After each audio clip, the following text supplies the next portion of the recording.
Boa tarde, queridos irmãos. Que a paz de Jesus esteja conosco.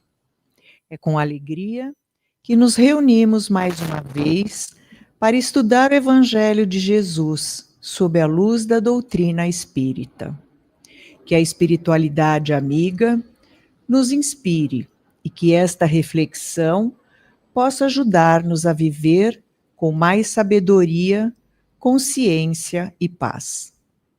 Quero agradecer à direção da casa por mais este convite, pela oportunidade do estudo e do aprendizado. Gratidão também ao meu mentor e a Jesus pelo amparo permanente em minha vida.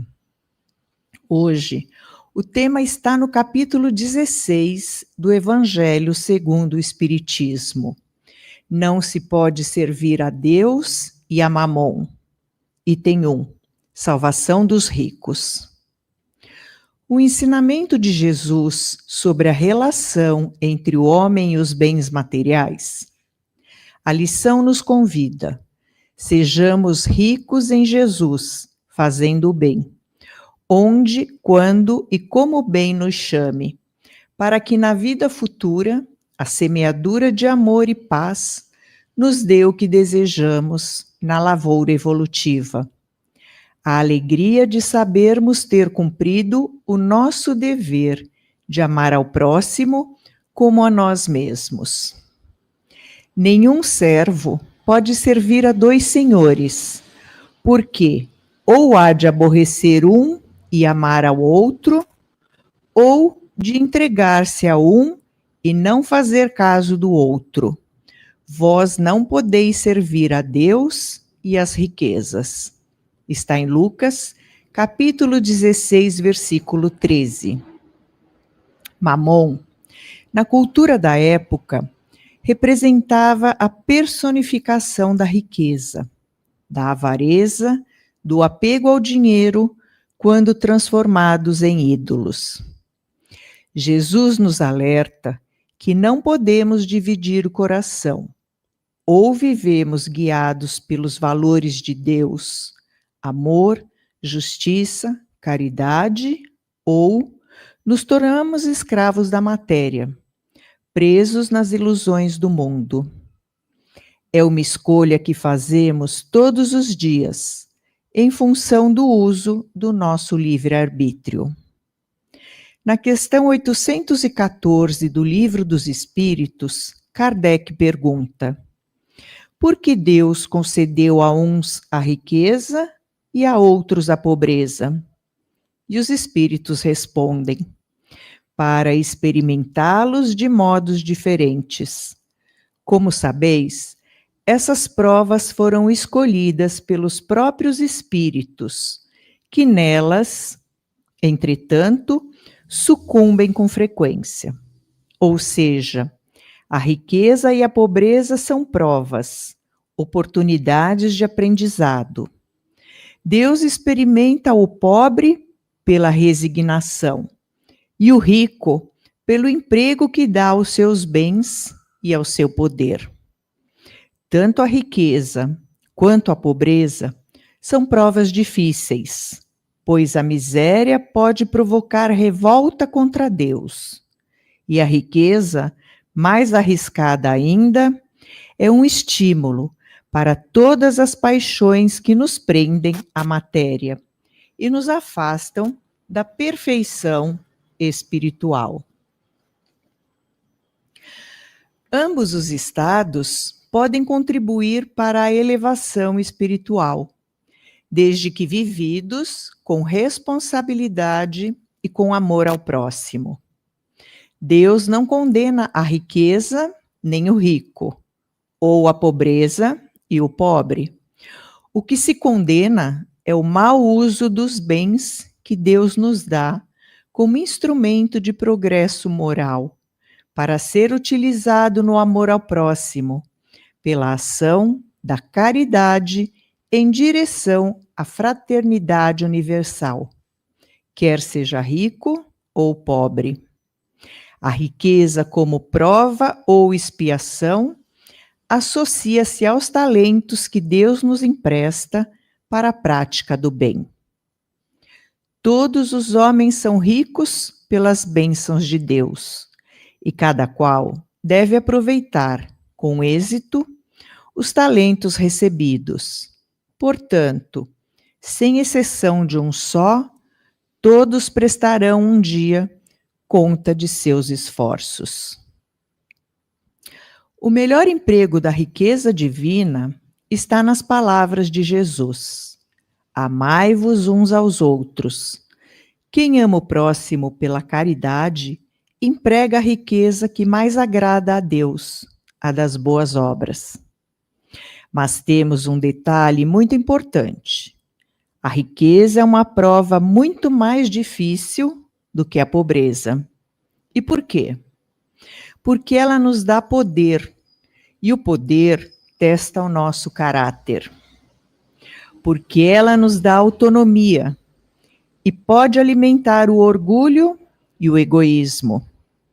Porque ela nos seduz com prazeres e comodidades, e pode afastar-nos da solidariedade, da vigilância e da humildade. A prova da riqueza não é fácil de ser suportada, pois pode estimular a ação das más tendências e o predomínio das paixões inferiores, dificultando a prática das leis divinas no combate ao orgulho, ao egoísmo, no desenvolvimento da humildade, do desinteresse e desapego aos valores materiais, do amor ao próximo e pelas facilidades e estímulos que o dinheiro propicia a quem o possui. A riqueza não é a causa dos males, mas sim o homem que dela abusa, devido ao seu grande grau de inferioridade moral.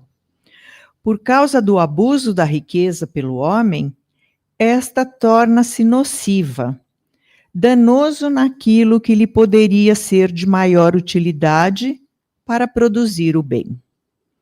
No Evangelho segundo o Espiritismo, os Espíritos afirmam: a verdadeira propriedade do homem não é o que ele possui, mas o que ele é. E ainda acrescentam: o homem não possui como seu senão aquilo que pode levar deste mundo. Está no capítulo 16, item 9. Tudo que acumulamos de bens, títulos, status, fica na terra. O que levamos é o bem que fizemos, as virtudes que desenvolvemos, a consciência tranquila do dever cumprido. O problema não está em ter bens, mas em nos deixarmos possuir por eles. O apego excessivo, a avareza, a ambição, transforma o ser humano num servo do mamon. O apego ao dinheiro endurece o coração e cega os olhos espirituais. O homem rico que se apega aos seus bens é como alguém que se agarra a uma âncora no fundo do mar, afirma Kardec. É por isso que Jesus disse: é mais fácil um camelo passar pelo buraco de uma agulha do que um rico entrar no reino dos céus. Está no Livro dos Espíritos, questão 816. Ele não quis dizer que é impossível, mas que é difícil, porque exige grande desapego e responsabilidade. O Espiritismo esclarece-nos que a salvação do rico não está em abandonar os bens, mas em administrá-los com amor. A sermos os administradores dos bens terrenos, viver no mundo, mas sem nos perder nele. A riqueza não é um mal em si mesma, é boa ou má, segundo o emprego que dela se faz. O importante é que ela não inspire nem orgulho, nem dureza do coração. Pode ser um grande instrumento de progresso, quando usada para criar empregos, sustentar obras de caridade, aliviar sofrimentos, promover a educação, a saúde e a cultura. Um rico que compreende isso pode alcançar méritos maiores até que muitos pobres, pois sua responsabilidade é proporcional aos recursos recebidos. Bezerra de Menezes, por exemplo, foi um médico que, mesmo com limitações financeiras, oferecia atendimento gratuito e usava seu tempo, seu conhecimento e amor como uma riqueza a serviço do próximo. Todos nós, ricos ou pobres, somos chamados a buscar a verdadeira riqueza, a riqueza do coração puro, do espírito iluminado, da consciência tranquila.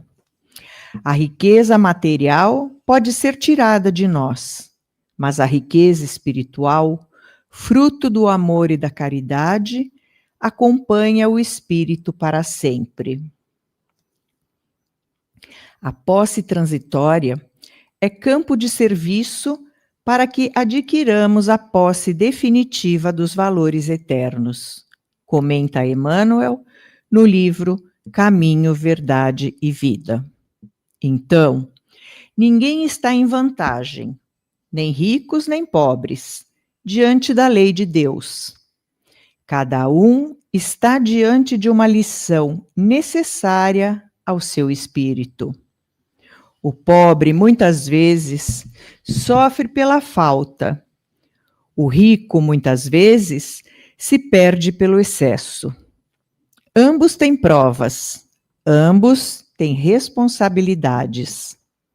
O pobre é chamado à paciência, à resignação e à fé. O rico é chamado à generosidade, à humildade e ao desapego.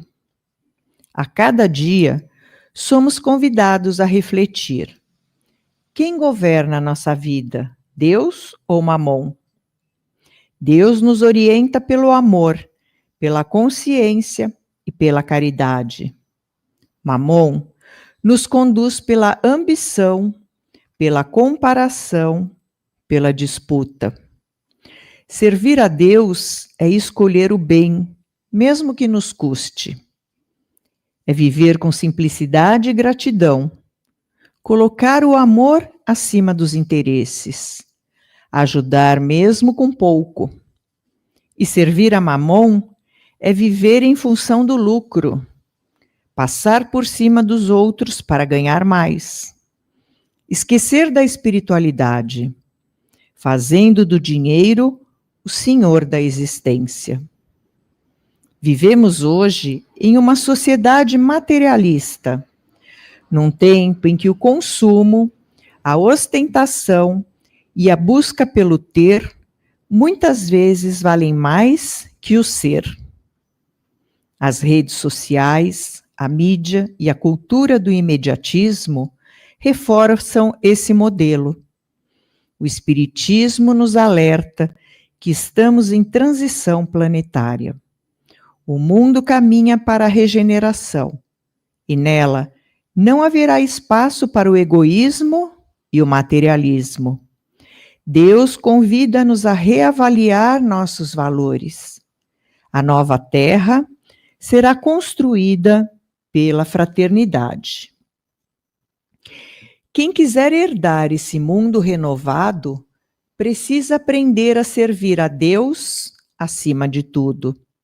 Assim, queridos irmãos, sejamos ricos ou pobres, o que Deus nos pede é coração desapegado, uma vida simples e útil, praticar a caridade em todos os gestos. Desta maneira, estaremos verdadeiramente servindo a Deus e preparando o nosso espírito para a verdadeira riqueza, a riqueza eterna da alma. Obrigada pela atenção. Muita paz a todos.